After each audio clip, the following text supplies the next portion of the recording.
What's up, world? Let me tell you about this beard growth oil I got from 12 tribes on Earth.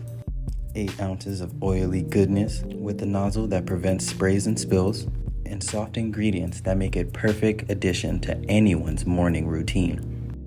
From coconut to castor, all these oils are hand chosen. After using this herbal blend, the biggest thing I noticed is how soft and how strong my hair was, and how good I feel. Pick up your bottle today and make your beard the star of the show.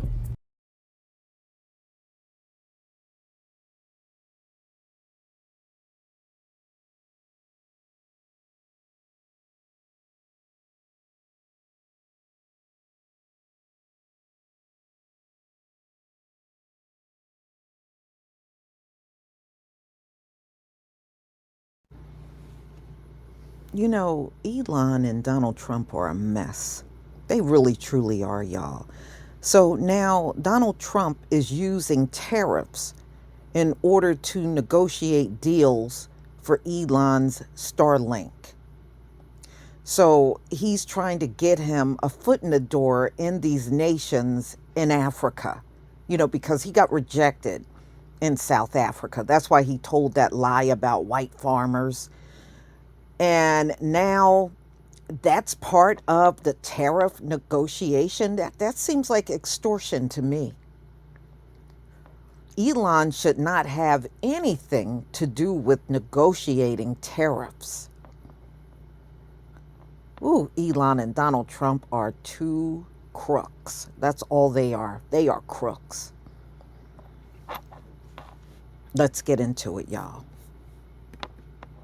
U.S. pushes nations facing tariffs to approve Starlink less than 2 weeks after President Donald Trump announced 50% tariffs on goods from the tiny African nation of Lesotho. The country's communications regulator held a meeting with representatives of Starlink. The satellite business, owned by billionaire and Trump advisor Elon Musk's SpaceX company, had been seeking access to customers in Lesotho. But it was not until Trump unveiled the tariffs and called for negotiations over trade deals that leaders of the country of roughly 2 million people awarded Musk's firm the nation's first ever satellite internet service license, slated to last for 10 years. The decision drew a mention in an internal State Department memo obtained by the Washington Post, which states, as the government of Lesotho negotiates a trade deal with the United States, it hopes that licensing Starlink demonstrates goodwill and intent to welcome U.S. businesses. Lesotho is far from the only country that has decided to assist Musk's firm while trying to fend off U.S. tariffs. The company reached distribution deals with 2 providers in India in March and has won at least partial accommodations with Somalia, the Democratic Republic of Congo, Bangladesh, Pakistan, and Vietnam, although this is probably not a comprehensive count. A series of internal government messages obtained by the Post reveal how U.S. embassies and the State Department have pushed nations to clear hurdles for U.S. satellite companies, often mentioning Starlink by name.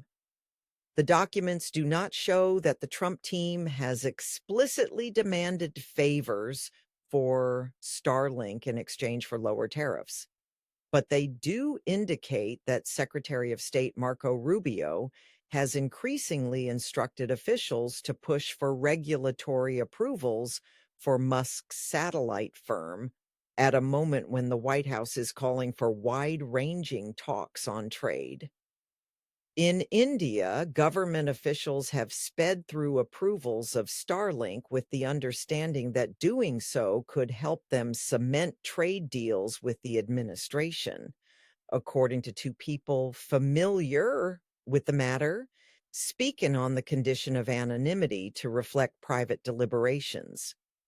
It's not likely to be an explicit element of the trade negotiations with the U.S., but the Indian side sees this as an important lubricant that facilitates a deal, said one of the people briefed on the matter by Indian leadership. Asked for comment on the satellite firm, the State Department said in a statement, Starlink is an American-made product that has been game-changing in helping remote areas around the world gain internet connectivity. Any patriotic American should want to see an American company's success on the global stage, especially over compromised Chinese competitors. Musk is a key political ally of Trump's, who spent $277 million backing the president and other Republicans in last year's elections.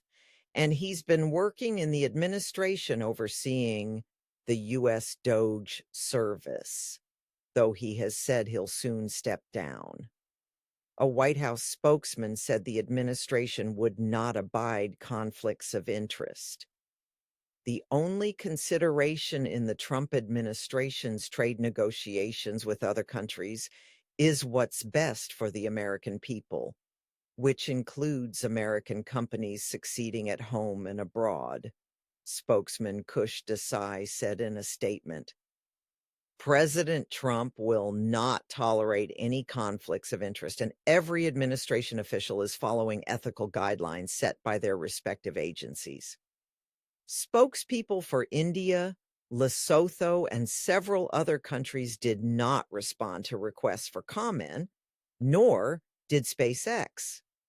A Post opinion column last week also reported on Starlink's expansion in Lesotho, Bangladesh, and other countries. Some experts say the move makes strategic sense for the Trump administration. The United States is engaged in a competition with China over telecommunications around the world, and Starlink is the biggest domestic and international player in satellite internet connectivity. Let me know in the comment section, should Donald Trump be using tariff negotiations in order to get Elon Starlink in countries in Africa? Because many countries that have Starlink, they are trying to get rid of it. They don't want it. So I guess this is Donald Trump's way of helping Elon get the business he's looking to do in Africa that he never could do on his own. This looks like extortion to me, but y'all let me know what you think about this video. Please leave your comment and subscribe. Don't forget to hit on the notification bell, and I'll see you on the next video. Peace, family.